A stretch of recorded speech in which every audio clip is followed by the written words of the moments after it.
Hey everybody. Oh my god. Hey everybody. Um it has been a minute. It has been a long time.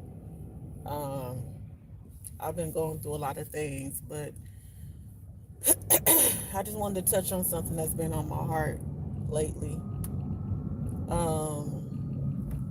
want to talk about being vulnerable and finding your spiritual practices and even like prayer, right? Recently, people know me know I love God, but I don't go to church. But recently I went to church and I could say I enjoyed it for what it was, right? But when I was in church I had a revelation, right? So I was thinking like, okay, even if people practice spirituality, they're practice being a Muslim, Christian, Baptist, um, people have to feel grounded here. Like there is a sense of grounding that your physical body has to be within this realm, right? And there are a lot of people who need a spiritual practice to ground them here. Because when it comes to your physical self and your when it comes to your physical self and your spiritual, it is a battle. It's a battle. It's a struggle for a lot of people, right? Like there can be people who have good spirits, or there could be people who are good hearted, right? But being in this physical realm, it challenges them due to the things that we are surrounded by, right? You know, the temptations, the physical touch of things, the enjoyment of things, the euphoria of things, right? So for a lot of people, they know that in order for them to stay grounded, for them to be whole within themselves, for them to be whole spiritually and physically, they have to be bound or they have to participate in a particular religion or spiritual practice to keep them whole here. And I wanted to touch on that because a lot of times people believe if you are, you know, practicing this, practicing spirituality, or you're practicing whatever religion you're practicing, a lot of people believe that those people believe that they are better than other people, right? Like there is a sense of vulnerability that you have to be in order for you to adhere and transform yourself over a particular belief, right? And a lot of times that vulnerability makes people uncomfortable, right? Like even when you pray, you have to be vulnerable in your prayer. If you're praying or if you're quote unquote manifesting, because it's a lot of beliefs and a lot of practices for a lot of people. If you're praying or you're manifesting and you are in the setting of you have everything that you want, you're fine, everything is good, everything is great, you don't need any help, you're just coming, you're just praying or manifesting for something that you don't really need. There's no point of you praying, there's no point of you manifesting. There has to be a point of being vulnerable in order for you to open up your heart enough. If you believe in a higher power, even if you believe in the God within yourself, right? You believe in higher power, you believe in God, you believe in God within yourself. There is a point of vulnerability that you have to be in order for you to get to the things to get to where you want to be, right? That's how I view it. Because recently, and it's weird because people have conversations with me all the time. I was talking to a doctor about how he took the Uber and the Uber driver taught him how to pray, right? Mind you, this is a doctor. He was raised in church. Okay, he know the Bible back and forth. His mama was very religious. He talked about the mother all the time. He was an older man, But as quote unquote being, knowing about God and and religion, stuff like that, he is quote unquote on point, right? So when he told me about the Uber driver, and he was telling me that the Uber driver taught him how to pray, and I said, really? He teach you? He said the Uber driver, he goes to his higher power, he goes to God, or he goes to whoever he serves in the most vulnerable state. Like he goes in the most excuse me, in the most state of him being humble, having humility and vulnerability in this state. And when he's in this state, he says what he has to say to the higher power or whoever he says it to, and then everything get finished. Now, what surprised me is that that's how I pray, right? That's how I pray. That's how I manifest. When I go to God, when I even try to get connected to the God within myself, I don't go to God with my perfections. I don't go to God with how I'm perfect, or how I did everything right. And I know I go to God like, look, I don't know what's going on right now. I don't know what's going on right now. I'm confused. I'm lost. I don't know what's going on right now, but I need you to guide me. I need some guidance. I need some answers. I need some affirmations. There is something that I need that I'm not getting, and I'm giving, I'm being in a vulnerable space more for me to be open enough to receive what I need. And literally, when you're praying, when you're manifesting, that you have to be vulnerable enough for you to be open. A lot of people are scared to be open, because if you're open, you can damage. If I'm open, you can see how I'm hurt. If I'm open, you can see what people did to me. If I'm open enough, if I'm vulnerable enough, you can see these things, and that might break me. But when you are dwelling into spirituality, and you're dwelling into your own practice of religion or whatever you're dwelling into, there is a form of openness and vulnerability that you have to be in order for you to get what you receive, in order for you to get that, in order for you to be grounded enough in that. So and when I told him that, I was like, well, that's how I pray. And he was like, really? He was like, I go to God with scriptures, right? Because mind you, I'm not the one to read all scriptures and tell you to read this scripture and that scripture, right? But he said he go to God in scriptures. Like he said, I go to God with information that God already know, right? He's like, I try to go to God and tell him, or tell the God that he serves about, the scriptures that he know, and how he learned this and how he learned that. And he's like, but I never thought about going to God and having more humility when I pray. Okay. I want to talk about that. And I want to talk about being in the States. Whew, being in the state, uh, you are listening to a higher power, or you are paying attention to the God within yourself, and you have to make choices that disconnect you from the physical realm in order for you to be whole within yourself.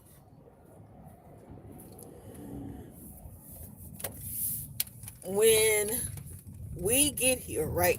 When we get to this earth, when we get to this planet, when we get to this physical realm, our spirit and our soul is where it's supposed to be, right? It's in another place, but we're here, right?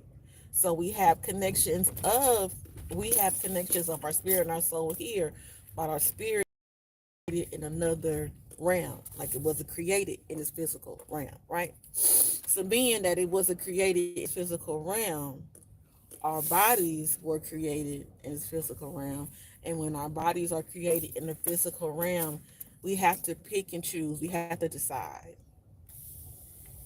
There are things that we have to decide There are things that we have to choose to do.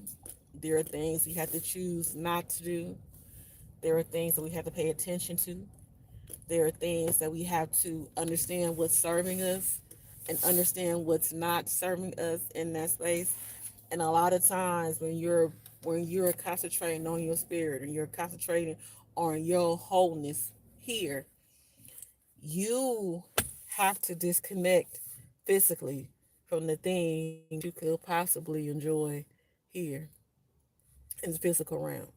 This is environments, this is people, these are things, whatever this is, right? And what people have to understand is that is where the disconnect, like that is where the disturbance comes in within yourself, right? The disturbance is only like there is a frequency that you're not, there's a frequency that that you are involving yourself in, does not go well with your spirit, does not go well with your soul. That's why you are disturbed, right? Like there is something that you are gravitating to, participating in, that has you leaving, that has you feeling um disrupted, or have you feeling in a space where you don't feel like everything is where it's supposed to be, or you feel inadequate on the inside, because you have to know where that center is for you, right? Like you had to know where that line is for you. You had to know where that center is for you. You had to know where you are physically. What you have to know where the lines are drawn physically here, in order for your spirit and your soul to feel good here. You have to know where those lines are. Like you have to know what your spirit and your soul consist of in order for you to participate in certain things here physically. You have to understand what that is. In order for you to understand that is, like I said, you have to be open. You have to be real with yourself. You have to be real with yourself, because a lot of times us as people, live this world and go through this life, and we try to act like everybody else. We try to be like everybody else, and we try to move like everybody else. And oh, I do that, girl. You should do that too. Or oh, do you do that? Like, oh, why you doing that? Like, why you not doing this? All dudes do that. Like, we always are focusing on the things that this physical realm has gravitated to. But a lot of times we focusing on the things that the physical realm is gravitating to, and this physical realm is fucking doomed. Like people on this physical realm are not fucking happy. People on this physical realm are not getting what they deserve. People on the physical realm are not in the space that they need to be in spiritually, in order for them to be a whole being of peace, like a whole being of happiness, like a whole being of excuse me, like a whole being of of their selves. Like it's always a disruption, because you're going against yourself and you don't even know it. Anytime you're going against your spirit, you're going against yourself. Anytime you're going against your soul, you're going against yourself. Or even if you turn the other way around, anytime you're going against your physical body, your physical aspect, anytime you go against your physical well-being, you're going against yourself. You have to know where that medium is for you here. In order for you to know what that medium is for you here, in order for you to know your personal formula, you got to be honest with yourself. You got to be honest. You got to look at it like, man, yeah, I know everybody doing that, but when I do it, that shit don't feel right to me. When I do it, something tell my spirit like, no, should you be doing this? When I do it, I feel fucked up, and after I feel fucked up, I want to go do some shit that make me not feel fucked up, because that's what everybody else do. But you're just self-soothing, like you're self-medicating. It's like you go out there, and your spirit is telling you one thing, your physical self is telling you another thing, but you physical self, because the physical self is where this physical realm is where we live. Okay, they said people come back to the physical realm for the physicalities, for the food, for the taste, for the feel, for the touch, for the intimacy. It's physical. You're paying attention to your physical here. You're paying attention to your physical so much here. Once your spirit and your soul get disturbed, you can't run away from your spirit and your soul disturbance. Then you start catering to the wounds that you encountered through the physicalities that you did here, and you wondering why there is still a level of disappointment. There's still a level of depression. There's still a level of unhappiness. There is still a level of not feeling good enough. There's still a level of you not wanting to be a certain way or feel a certain way because you're trying to put a band-aid on your spirit. You can't put a band-aid on your spirit. Getting high, getting drunk, getting doing all these things. Like they're not I'm not saying that people are not supposed to do this, but I know a lot of people do this to self-medicate. A lot of people do this to self-medicate for the things that they have experienced or the things that they are doing to themselves because they believe once they do this, everything, they're not gonna remember gonna be in the same space that they're in physically or mentally.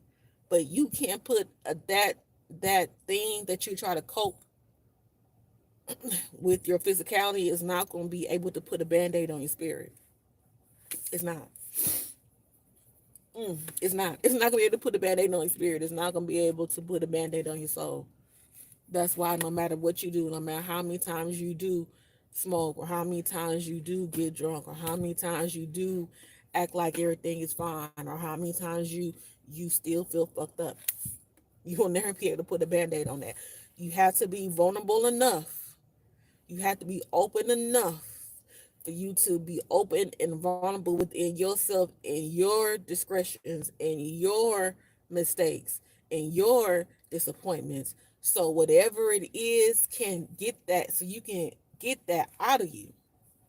The more you act like everything is fine, the more your ego tells you that you the strongest, you this, you that, you can do whatever you want to do, and you can have all these things. Don't worry about everybody else's feelings. The more you're in that space, the more your spirit is going to be, the more your spirit is going to feel trapped. Your soul is going to feel trapped. And then you're going to wonder why you feel fucked up all the time. That's why. That is why.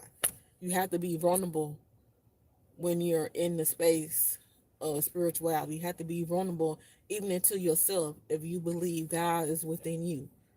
And you and God, and you are a part of God, and God is within you, and you serve God within yourself.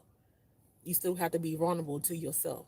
You have to be vulnerable when you have beliefs and you practice certain things. You have to be vulnerable in that space in order for those things can come in and interact with your soul and your spirit in order for you to release it, in order for you to let it go. So if I'm knocking on your door because you need help, but you won't let me in because you don't want me to know that you need help, how are you gonna get the help? How are you going to get the help? You're not. So people would rather suffer in their um suffer in that disease state of being in a lower sense of self other than opening the door and say, oh my God, thank you for being here, I need help. I need help up in here, okay, thank you, okay. You'd be surprised how many people will self-sabotage themselves because they don't want to open that door to receive the help. And the help, it doesn't have to come from like a church. I mean, just someone talking to you, someone giving you advice, someone telling you, you meet someone off the street and all of a sudden they just talk to you about something that you're going through and you didn't tell them anything. 9 times out of 10, that's God trying to give you a little piece of God. That's God trying to give you a little piece of assistance. And I want to talk about, because I know I be rambling and stuff, so I really don't be on here a lot, but I want to talk about how people who are scared to be vulnerable believe that the people who are vulnerable enough in that space believe they're better than them. And I want to talk about that because it is a confusion. I don't know how these lines got confused, right? There is a confusion in people being vulnerable enough and people are being open enough in order for them to receive healing, right? That's the reason why you're open. That's the reason why you're vulnerable. That's in that particular in your spiritual setting. This is the reason why you do these things, right? But people who don't understand that will look at you and automatically write you off as being better than. But they have to understand it's a reason why you think the person that's better, that you think the person that's open enough to even pay attention to their spirit and pay attention to their soul or pay attention to spirituality or pay attention to whatever their high being is a reason why, because your soul and your spirit is not in the space for you to be open, because you can't do that. You know that you can't do that. You know that makes you vulnerable, and you hate feeling vulnerable. You hate being open. But if you always closed up, if you always closed up and no one's able to enter in order to help you, in order for you to receive the things that's granted to you, because a lot of people block their own blessings. They really do. Because people sit there and be like, oh, well, this don't happen to me and this don't happen for me. All those things could have happened for you. All those things could have possibly happened to you that you want, but you are so closed off, you can't even receive that. You can't receive it. If you're in a space where being vulnerable enough for you to receive, to get what you want and to get what you receive, if you're in a space where you just can't be vulnerable at all, you're not gonna get shit. You don't get no answer prayers. Your manifestations are not gonna go through. You're gonna keep on continuing to get what you get because you're not having any space or room for change. You're not having any possibility for progress. You're just in the same state. So can we please stop labeling people who are vulnerable enough to say, hey, I'm not perfect. I need help. I'm going to go to a higher power. I'm going to go to the God within myself. I'm going to go to the Most High. I'm going to go to this religion. I'm going to study spirituality. Can we please stop putting labels on those people, like those people are in a different setting, or you feel those people are a different setting because they're doing something that you can't do. Now, mind you, when it comes to people and settings, there are a lot of people that get in different settings and do fucked up shit. Okay? So I do understand the reason why people feel a certain way about when it comes to religion and certain things, because a lot of religious things, a lot of a lot of people who are religious have did a lot of fucked up shit. Okay, religion has caused wars. Religion has a lot of some religion has done a lot of things in the name of religion, and some of those things are not of God. So I can see why people will kind of titter tatter on that. But when it comes to the point of someone needing help, needing assistance, or people being open enough to say, like, you know what, whatever I'm doing, I'm not doing something right. I have to adhere to help. I have to adhere to something else. I have to pay attention to the God within me. I have to pay attention to the Most High. I have to pay attention to spiritual practice. I have to pay attention to, maybe I can go and join this church or whatever it is that people do. They're doing it to stay grounded here. They're doing it to stay grounded here. There are so many things that can throw you off. There are so many things that you can touch. There are so many emotions that you feel. There are so many transgressions that you go through. And if you don't have any grounded structure within yourself, or within the Most High, or within the God that you serve, or within the religion and you serve, you're going to be floating. You're just going to be here. And there's nothing's going to fucking happen for you. Okay? Please understand that. You're just going to be here. You're just going to be experiencing life, and you ain't going to know when you're up and you're down. You ain't going to know when you're coming or you're going. That's why people need that extra structure. Because me, I believe in spirituality.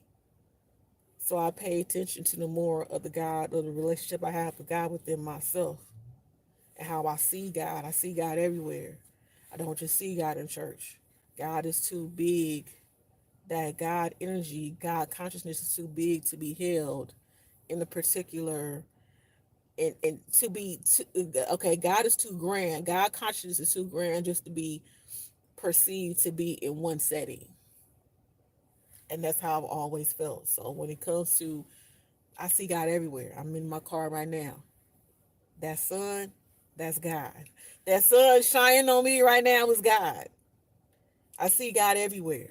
I see God within people. I see God within the animals. I'm looking at the trees. That's God. I'm looking at the butterflies. That's God. I'm, people are passing by me saying good morning, hello, how are you? You beautiful. Oh, I like you. That is God. I see God everywhere. So when it comes to things within that particular realm and that particular setting, I can't. For me, I know everybody's different, but for me, it's impossible for me to just look through God through a religious stance. Just to look through God through a church stance is God is way grander, bigger than that. So I'm about to go, y'all. So like the video, you can share the video, like my subscribe to my channel. I'm gonna post this up. This has been on my heart because right now I'm in the space. I'm being vulnerable. I'm being vulnerable right now. I'm in a space where I am being open enough because there are a lot of things that's going on with me within myself, right? The things that's going on around me. And I need assistance. I'm grounding myself within God within myself. I am paying attention to the Most High. I am paying attention to God within me. And I'm very vulnerable in this space right now. That's why you see people and they may be going through things or whatever, you might see them crying or, you might see people, doing certain things that they don't necessarily do. That's just because they're in a vulnerable state. They're in a state where they're open enough just to let those emotions out. And people are so scared of being vulnerable, they can't even let those emotions out. That is a form of vulnerability. In order for you to show your emotions to that extent, now you can't be too emotional. You can't, it can't get out of hand, right? But it takes a level of vulnerability for you to even cry. Some people don't even cry because they believe crying makes them weak. But crying is the actual device that God set inside of us when something does happen here. People have to understand the constructs and the mental constructs and the paradigms and the perceptions that people have about certain things that happen to you naturally, that happen to you just because you're here and you're human. You're going beyond the reason why this shit was placed in you. Your emotion was placed in you for a reason. The ability for you to cry was for a reason. And when you go to the when you go to the scientific definition of crying and crying gives you a sense of crying gives you a okay. Crying. I don't know this verbatim, but let me just say it down in a little, in just the most simplest way. Okay, crying gives you a chemical release, right? And that chemical release when you cry makes you feel better. This is what God put inside of us. And depending on what tears that you cry or the reason why you're crying, you're going to receive a different chemical release. Okay. So that is the reason why I can't understand the reason why some people don't cry. That God put that in there for you to use. God put that there for you to use. It ain't got nothing. I want to be soft. I'm grown. If you if it wasn't necessary for you to cry, why the fuck do we have tear ducts? Tell me why.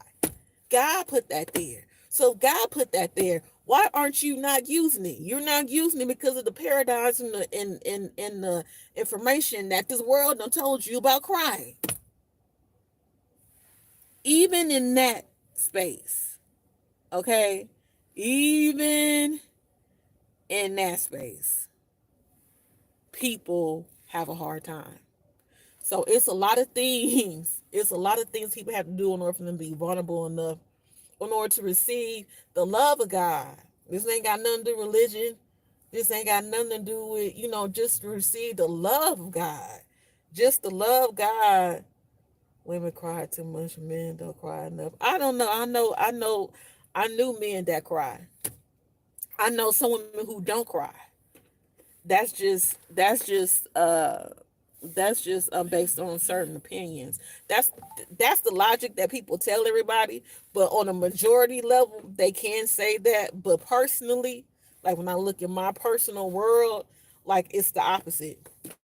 Like I know dudes that will, well, I've known, and I know dudes that'll cry, and I know some females I have not seen them cry at all, and we probably been friends forever. So I mean, it just depends on the person. But even with that, just on the sense of people are scared to cry because they scared to look weak, and literally crying was created, that sensation, that movement was created by God in order for you to release certain emotions that you have within yourself, so you don't have to hold on to that shit here. It's a form of release.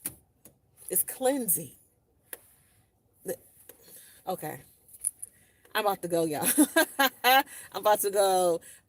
This will be posted up in a minute, so you can come back, subscribe, and I'll talk to you guys later. All right, bye.